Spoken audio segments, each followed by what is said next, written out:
Hi, my name is Binu. Welcome back to my new video. ഇന്ന് discuss ചെയ്യാൻ പോകുന്നത് Norway part 1 ആണ്. നമ്മൾ കമ്മ്യൂണിറ്റി ടാബിൽ ഒരു പോസ്റ്റ് ഇട്ടിരുന്നു. അതിൽ സജഷൻ അനുസരിച്ചാണ് നമ്മൾ വീഡിയോ ചെയ്യുന്നത്. നിങ്ങൾക്ക് ഏതെങ്കിലും രാജ്യത്തെക്കുറിച്ച് വിശദമായിട്ട് അറിയണമെന്നുണ്ടെങ്കിൽ നിങ്ങൾക്ക് ഇതിൽ കമൻറ്റ് ചെയ്യാവുന്നതാണ്. അല്ലെങ്കിൽ ഏതെങ്കിലും ഒരു രാജ്യത്ത് നിങ്ങൾ പോകാൻ തയ്യാറെടുക്കുന്നവരാണെങ്കിൽ തീർച്ചയായിട്ടും നിങ്ങൾക്ക് ഈ ചാനൽ ഫോളോ ചെയ്യാവുന്നതാണ്. ഈ രാജ്യത്തെക്കുറിച്ച് പൂർണ്ണമായ വിവരങ്ങളാണ് ഈ ചാനൽ കൂടി നമ്മൾ ചെയ്യുന്നത്. അതായത് job opportunity, life style, economy, visa, പിന്നെ വിസിറ്റിൽ പോയി ഇങ്ങനെ ജോലി നോക്കാം, കോസ്റ്റ് ഓഫ് ലിവിങ് തുടങ്ങിയ എല്ലാ കാര്യങ്ങളും ഇവിടെ നമ്മൾ പോസ്റ്റ് ചെയ്യുന്നുണ്ട്. പിന്നെ ചില സബ്സ്ക്രൈബേഴ്സിൻ്റെ അഭിപ്രായം മാനിച്ച് നമ്മൾ എഡ്യൂക്കേഷണൽ സെഗ്മെൻറ്റും ഇനി മുതൽ ആഡ് ചെയ്യുന്നതായിരിക്കും. എങ്ങനെ ഏതൊക്കെ കോഴ്സ് ചെയ്യാൻ പറ്റും അല്ലെങ്കിൽ എങ്ങനെ അപ്രോച്ച് ചെയ്യാൻ പറ്റും എന്നുള്ളത്. അതുകൊണ്ട് തന്നെ ആരുടെയും ഹെൽപ്പില്ലാതെ വിദേശത്ത് രാജ്യത്ത് നിങ്ങൾ പോകാൻ ആഗ്രഹിക്കുന്നവരാണെങ്കിൽ ഈ ചാനൽ നിങ്ങൾക്ക് തീർച്ചയായിട്ടും പ്രയോജനം ചെയ്യുമെന്ന് കരുതുന്നു. അതുപോലെ തന്നെ കുറച്ച് ദിവസങ്ങളായി നമുക്ക് ധാരാളം സബ്സ്ക്രൈബേഴ്സ് ജോയിൻ ചെയ്തിട്ടുണ്ട്. നിങ്ങളുടെ എല്ലാ സപ്പോർട്ടിനും ഞാൻ നന്ദി അറിയിക്കുന്നു.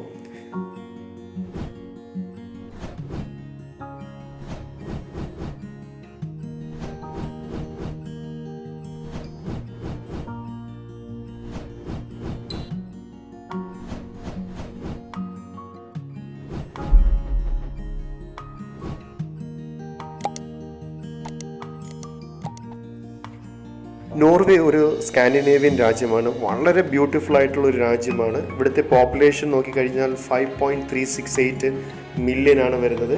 അതായത് ഏകദേശം 53,68,000 പേരാണ്. ഇവിടുത്തെ കറൻസി വരുന്നത് നോർവീജിയൻ ക്രോണയാണ്. അതായത് ഒരു നോർവീജിയൻ ക്രോണ എന്ന് പറയുമ്പോൾ 8.13 ഇന്ത്യൻ റുപ്പീസാണ്. നോർവേ വളരെ എക്സ്പെൻസീവായ രാജ്യമാണ്. വളരെ കുറഞ്ഞ സമയത്തിൽ ഓവർ പ്രൊഡക്റ്റീവായ വർക്കേഴ്സാണ് നോർവേയിൽ. അതുകൊണ്ട് തന്നെ ഹവർലി പേ ആണ്, വളരെ ഹൈ ആണ് പേയ്മെൻറ്റ്. നോർവേയിൽ ഇപ്പോൾ പ്രോഡക്റ്റ്സ് ആയാലും സർവീസ് ആയാലും ലേബർ കോസ്റ്റ് ആയാലും ഹൈ ആണെന്ന് തന്നെ പറയാം. ഇവിടെ ഇംഗ്ലീഷ് എല്ലായിടത്തും ഒരു സംസാര ഭാഷ തന്നെയാണ്. നോർവേ ഒരു സേഫസ്റ്റ് കൺട്രി ആണെന്ന് നമുക്ക് പറയാം. അതുപോലെ തന്നെ same time crime rate extremely low ആണെന്ന് തന്നെ നമുക്ക് പറയാം. അതുപോലെ നോർവേ ഒരു പോപ്പുലർ ടൂറിസ്റ്റ് ഡെസ്റ്റിനേഷനാണ്. ഭൂമിയിലെ ഏറ്റവും ബ്യൂട്ടിഫുൾ ആയിട്ടുള്ള ഒരു രാജ്യമാണ് നോർവേ. ഇപ്പോൾ നോർവേ മൈഗ്രൻ്റ് വർക്കേഴ്സിന് ഒരു ഡ്രീം പ്ലേസ് ആണെന്ന് തന്നെ നമുക്ക് പറയാൻ സാധിക്കും. പക്ഷേ അതിൻ്റെ അർത്ഥം പെട്ടെന്ന് നിങ്ങൾക്കൊരു ജോലി കിട്ടും എന്നല്ല. ജോലിക്ക് അതിൻ്റേതായ കഷ്ടപ്പാടുണ്ട്. നോർവേയിൽ ഒരു സാലറി ഏകദേശം ഒരു 2 ലക്ഷം ആനുവൽ 2 ലക്ഷം ക്രോണ വരെ ആനുവൽ റവന്യൂ നമുക്ക് ഉണ്ടാക്കാൻ പറ്റും. നോർവേയിൽ വർക്ക് ചെയ്യുന്ന എല്ലാവർക്കും, അതായത് most of the crowd good സാലറിയാണ്. ഒരാഴ്ച ഒരു 37 hours മണിക്കൂർ മണിക്കൂർ മാത്രം നമ്മൾ വർക്ക് ചെയ്താൽ മതിയാവും. അതുപോലെ തന്നെ 6 ആഴ്ച പെയ്ഡ് വെക്കേഷനും ഇവർ നൽകുന്നുണ്ട്.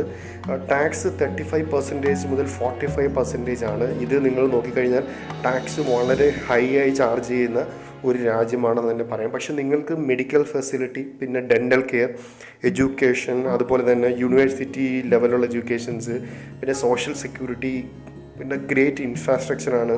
പിന്നെ അതേപോലെ തന്നെ ഫാബുലസ് ആയ ഒരു പബ്ലിക് ട്രാൻസ്പോർട്ടേഷൻ ഫെസിലിറ്റീസ്, പിന്നെ ലൈബ്രറീസ് എന്നൊക്കെ വേണ്ട എല്ലാ ഫെസിലിറ്റീസും അവർ അതുകൊണ്ട് തരുന്നുണ്ട്. അപ്പോൾ ഇവിടെ ടാക്സ് ഹൈ ആണെങ്കിൽ പോലും നിങ്ങൾക്ക് സിറ്റിസൺഷിപ്പ് കിട്ടാൻ നിങ്ങൾക്ക് ഇവിടെ റിട്ടയർമെൻറ്റിനെ കുറിച്ച് പോലും നിങ്ങൾക്ക് ചിന്തിക്കേണ്ടി വരില്ല എന്നുള്ളതാണ് സത്യം. പക്ഷേ ഞാൻ നേരത്തെ പറഞ്ഞ ഫാക്ടറിൽ നോക്കുകയാണെങ്കിൽ ടാക്സ് മറ്റ് രാജ്യങ്ങളെ അപേക്ഷിച്ച് കൂടുതലാണ്. കോസ്റ്റ് ഓഫ് ലിവിങ്ങും വളരെ കൂടുതലാണെന്ന് തന്നെ പറയാം. ഇതിനെക്കുറിച്ച് നമുക്ക് വിശദമായിട്ട് വരുന്ന വീഡിയോസിൽ ഡിസ്കസ് ചെയ്യാം. ബിക്കോസ് ഞാൻ പറഞ്ഞതുപോലെ ഒരുപാട് കാര്യങ്ങൾ നമുക്കതിനെക്കുറിച്ച് ഡിസ്കസ് ചെയ്യാനുണ്ട്. സോ നോർവേ എക്കോണമി എന്താണെന്ന് ഞാൻ പൊതുവെ ഒരു ഐഡിയ തരാം. അതായത് നോർവേ എക്കോണമി ഒരു ഡെവലപ്ഡ് മിക്സ്ഡ് എക്കോണമിയാണെന്ന് നമുക്ക് പറയാം.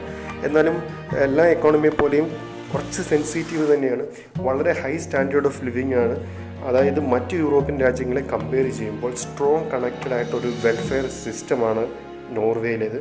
എക്കണോമിയുടെ ഒരു 20% റവന്യൂ ഓയിൽ ആൻഡ് ഗ്യാസ് പ്രൊഡക്ഷനിൽ നിന്നുള്ളതാണ്. മറ്റ് ഇമ്പോർട്ടൻറ്റ് സെക്ടേഴ്സ് എന്ന് പറയുമ്പോൾ ഹൈഡ്രോ പവർ, പിന്നെ അതുപോലെ തന്നെ ഫിഷ്, പിന്നെ ഫോറസ്റ്റ്, പിന്നെ മിനറൽസ് എന്നിവയൊക്കെയാണ്. അതുപോലെ തന്നെ പെട്രോളിയം ഒരു മെയിൻ സോഴ്സ് ഓഫ് ഇൻകം ആണെന്ന് പറയാം. പിന്നെ ഷിപ്പ് ബിൽഡിംഗ് ഉണ്ട്, പിന്നെ pulp and paper materials, chemicals, timber, mining, textiles തുടങ്ങിയ കാര്യങ്ങളൊക്കെ ഇവിടെ ഉണ്ട്. അതുപോലെ തന്നെ എക്സ്പോർട്ട് ചെയ്യുന്നത് ക്രൂഡ് പെട്രോളിയമാണ്. അതുപോലെ പെട്രോളിയം ഗ്യാസ് ഉണ്ട്, നോൺ ഫില്ലറ്റ് ഫിഷ് ഉണ്ട്, റിഫൈൻഡ് പെട്രോളിയം ഉണ്ട്, പിന്നെ റോ അലൂമിനിയം, ഇവയൊക്കെയാണ് ഇവർ മെയിനായിട്ട് എക്സ്പോർട്ട് ചെയ്യുന്നത്. സോ ഇതുമായിട്ട് റിലേറ്റഡ് ആയിട്ടുള്ള ജോലികൾ ചെയ്യുന്നവർക്ക് ധൈര്യമായിട്ട്, ബിക്കോസ് ഇവരുടെ ഒരു പ്രൈം ഫോക്കസ് തന്നെയാണ് ഞാൻ ഈ പറഞ്ഞ ക്രൂഡ്, പെട്രോൾ, ഈ കാര്യങ്ങളൊക്കെ. അപ്പോൾ ഈ സെഗ്മെൻറ്റുമായിട്ട് വർക്ക് ചെയ്ത് എക്സ്പീരിയൻസ് ഉള്ളവർക്ക് ധൈര്യമായിട്ട് ഇവിടെ ജോബ് സെർച്ച് ചെയ്യാവുന്നതാണ്. ബിക്കോസ് നല്ലൊരു ഹൈ സാലറി പേയ്മെൻറ്റ്, നിങ്ങൾക്ക് നല്ലൊരു സാലറി കിട്ടും. അതായത് ഒരു മാസം ഒരു 3 ലക്ഷം അല്ലെങ്കിൽ 4 ലക്ഷത്തിന് മുകളിലൊക്കെ സാലറി കിട്ടും. ഒരു ആവറേജ് സാലറി ഇപ്പോൾ ഞാൻ മനസ്സിലാക്കിയെടുത്തോളം ഒരു 25,000 ക്രോണയാണ്, ടു സംടൈംസ് 30,000. സോ 30,000 എന്ന് പറഞ്ഞാൽ ഏതാണ്ട് ഒരു 350,000 അപ്രോക്സിമേറ്റ് വരുന്നുണ്ട്. സോ അൺഎംപ്ലോയ്മെൻറ്റ് റേറ്റ് 3.8% മാത്രമാണ്. അതായത് 100 പേരിൽ എടുത്തു കഴിഞ്ഞാൽ 3 പേരായിരിക്കും ജോലിയില്ലാത്തവർ. ഇത് മേ ബി പല റീസൺസും ഉണ്ടാവും. ഞാൻ നേരത്തെ പറഞ്ഞു, അൺഎംപ്ലോയ്മെൻറ്റ് ഏത് രാജ്യത്ത് പോയാലും ഉണ്ടാവും. പക്ഷേ ഈ രാജ്യത്ത് നമ്മൾ നോക്കിക്കഴിഞ്ഞാൽ വളരെ കുറവാണ്, വെറും 3.8% മാത്രമാണ്.